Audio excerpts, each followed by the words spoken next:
If you've dealt with neck tightness or neck pain, or you've been told that you have poor forward head posture, then you're probably no stranger to the chin tuck. And although this is well intended, it does very little in the way of making lasting changes to how the whole body works kind of as a integrated system to support your head. An easy example of this is if you're already in a forward head position and you're kind of slouched forward this way, and then you go to do your chin tuck or your cervical retraction, this actually isn't doing much in the way of changing my head position.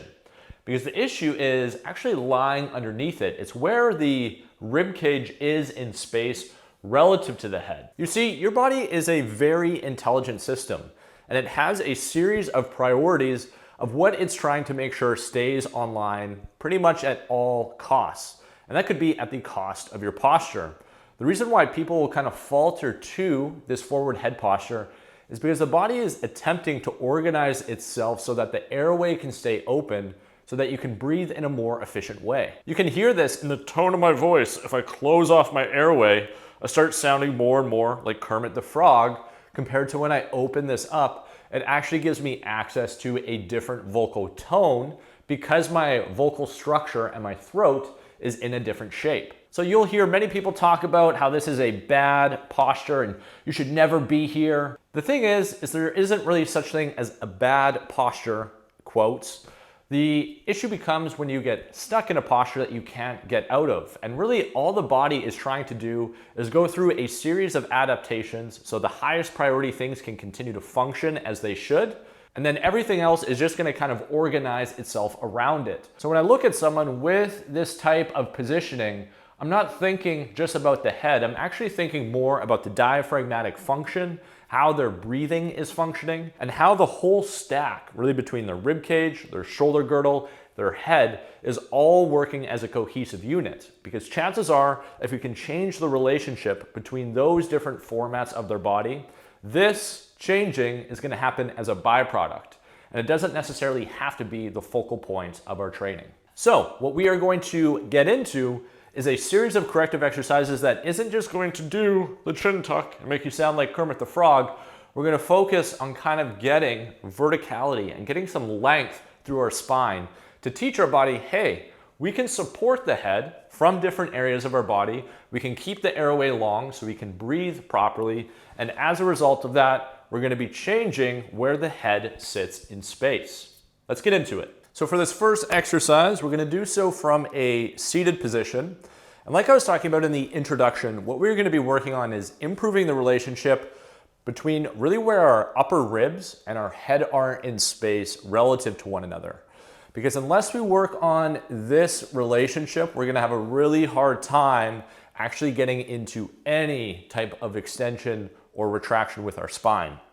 So you're going to start seated. What I have beneath me here is 2 dumbbells just on the floor.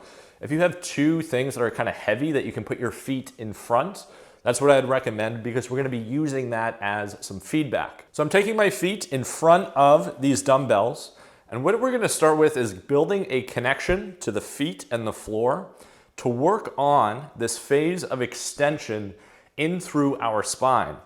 So I can create a little bit of pressure down through my feet. I can draw back into the dumbbells. And if I'm slouched here, as I do that, what I'm trying to sense is that draw and that pull back into resistance to bring my spine into extension. Extension really just being, this is flexion, I'm rounded, this would be extension, and we're trying to add a little bit of a vertical element at the same time that's happening. So I'll over exaggerate this for you. We'll pretend that I'm really in this forward head posture. I'm used to just working a desk job all the time. I'm going to start to sense my feet. I'm going to create that draw back.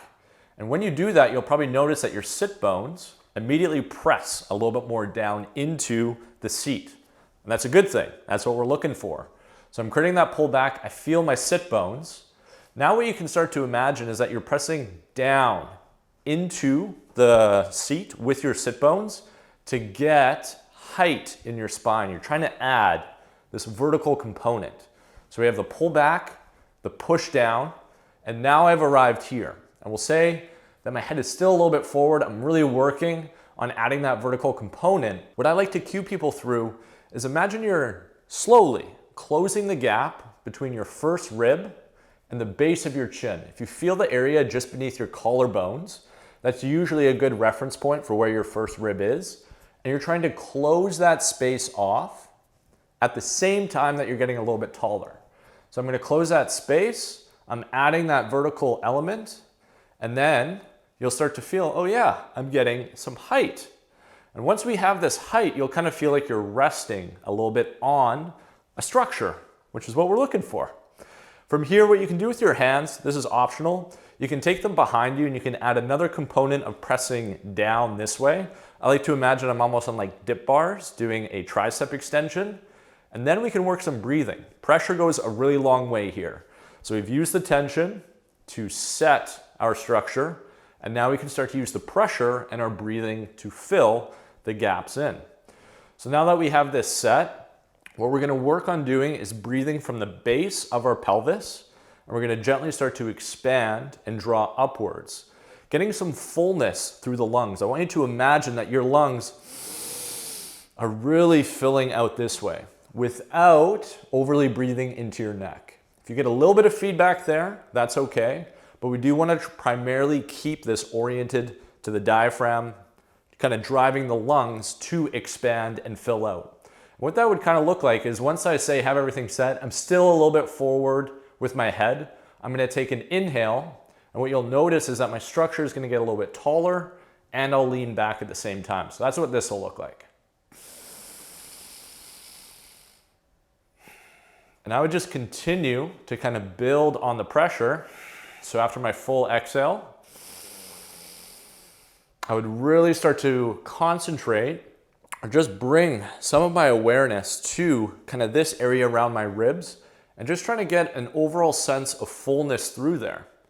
Work through that for about 45 seconds to a minute. You can take a little break, let yourself chill out, go through that again, and then stand up.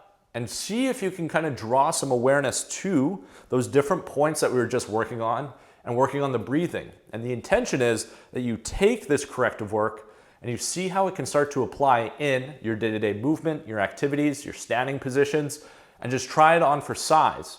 Because that's really going to be how you start to make a lasting change in these different areas with these different joints interacting with one another. So one thing that I don't often see discussed as it relates to forward head posture when people start doing chin tucks is building an overall sense of how to actually have integrity and we'll say strength in through your neck, primarily through your deep neck flexors.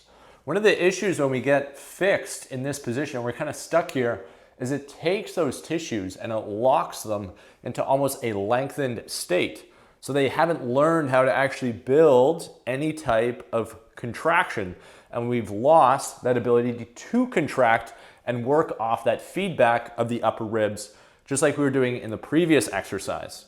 So what we're gonna do is we're gonna do an exercise on the floor where we really start to emphasize and develop some tone around the musculature and kind of the deep framework on the anterior side of our neck. So we're gonna work through this with two different formats. One is gonna be with a yoga block or a book, it works as well, and one will just be without.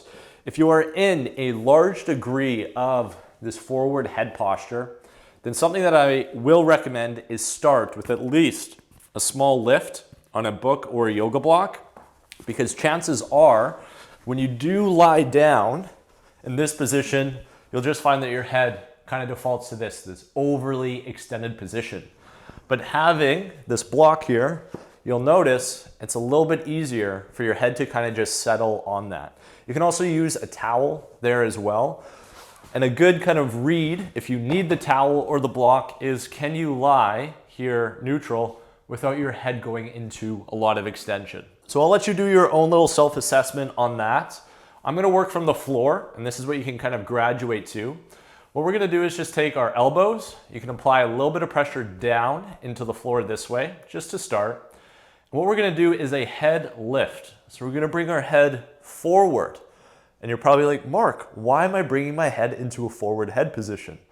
Well, the reason for that is we're trying to build some activation around the SCMs and the deep neck flexors. If you notice that the occipitals or the tissues on the back side of your neck are really angry just holding this position, take your hands and just have a gentle amount of support. All we're gonna start with is about a 10-second hold, and then you're just gonna reset slowly back down towards the floor. What I would suggest is starting with that to begin with, just getting familiar with the head lift, the brief hold, kind of building some feedback around that area, and then slowly coming back down with control. We're looking for there to be feedback on the front side of your throat, in through here. And then once you get that, we can start to add what we were just doing in our previous exercise. So we can take the head forward, I can work a little bit of the breathing, and now I'm gonna try to pull these upper ribs up through the elbows just a little bit.